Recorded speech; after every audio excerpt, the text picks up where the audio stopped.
pandemic. O, matagal na.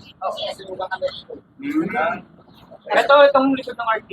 Kasi Kaya, amin na atin yan. Pati kayo na rin. Ayun. Basta, pag kami tinanong pagtungkol sa mga abalos, kahit sinong abalos pa yan, sure full yan.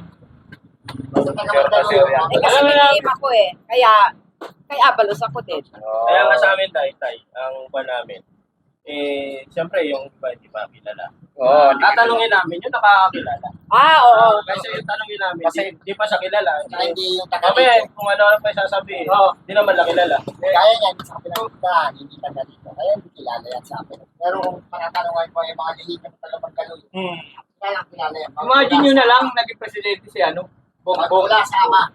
Ano ba si abalos ni Bongbong bago tumakbo? Campaign manager. Oh, di ba? Nationwide, ano? Doon lang. Sa Kumbaga, Magkaloy yung pasok mo. Patok yan dito sa Magkaloy. Number one. number one talaga. Sa Balota at saka sa resulta. Sa resulta, syempre. Ito parang Mandaluyong. Siguro Atok yan. pag makatanong lang kayo siguro rito ng hindi nakakilala sa kanila, baka naungupahan yun. So kaya bago. Ayun lang yun. Ayaw ang mga tagalihito mo Mandaluyong. Ayan. Hindi na lang kilala. Walang ano yan. Kilala talaga. Maganda naman ang patakbo nila sa Mandaluyong. Hindi Kaya nga hindi ko makalitan dito eh. Magaling. Eh, ay, Ayun, tay, thank you. Tatlong beses na, oh. 4, 5. Nahiya na. Huwag ka mahiya, eh. Ano lang to? Mandaluyong. Wag, wag. Bakit dapat iboto si dating mayor? Ayun ang may-ari. Hindi ba na ako may-ari dito? Mutante ka naman, di ba? Oo, mutante ako. Ayun. Love namin niya si Abalo. Oh, love no. Ibig sabihin ng love, Taga rito tayo. alam na. Alam na. Oo.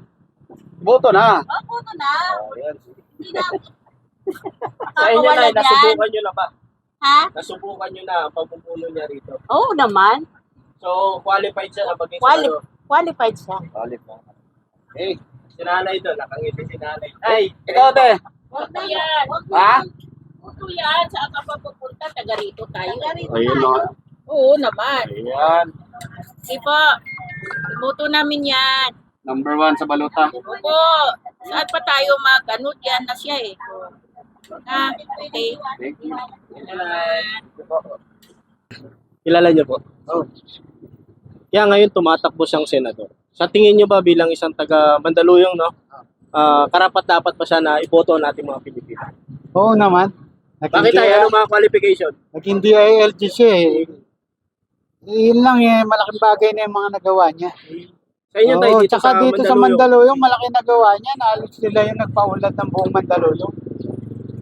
Lahat ng pagawain dito, halos sa kanila lahat. Eskwelahan, hospital. Lahat ng pagawain, nagawa nila lahat na maayos. So sa tingin mo tayo, bilang, siyempre, na parang na-witness mo, no? Oo. Dapat siyang iboto. Oo naman. Malaki talaga nagawa niyan dito. Dapat iboto talaga siya. Sa tingin niyo po, mas malaki pang maitutulong niya kapag naging Eh, senador. sigurado malaki pa magagawa niya. Kung yun lang eh. Hindi na tinatanong. Thank you po. Sige tayo, thank you po. Sige.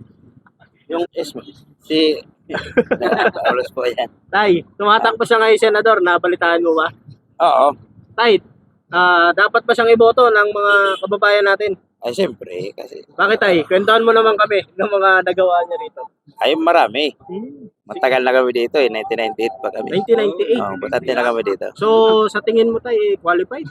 Oo, siyempre. Marami pang nagawa nung ano? Marami. Marami talaga dito. May makikwento ka ba tay? Ay, wala. Basta, talagang... Hindi mo lang okay siya. makwento sa sobrang dami. Oo, kasi matagal na kami dito.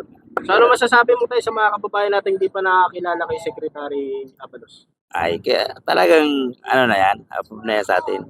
Subok. Oo, subok na. Sige tayo, thank you. Oo. Thank you po siyang senador.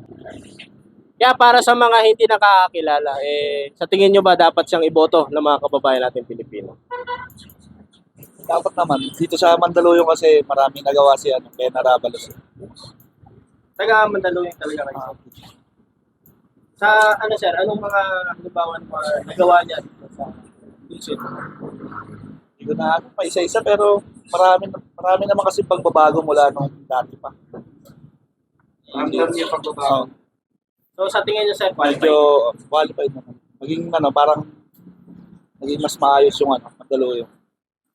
Dito, di ko lang, kaya sana magawa niya sa mas sa buong Pilipinas.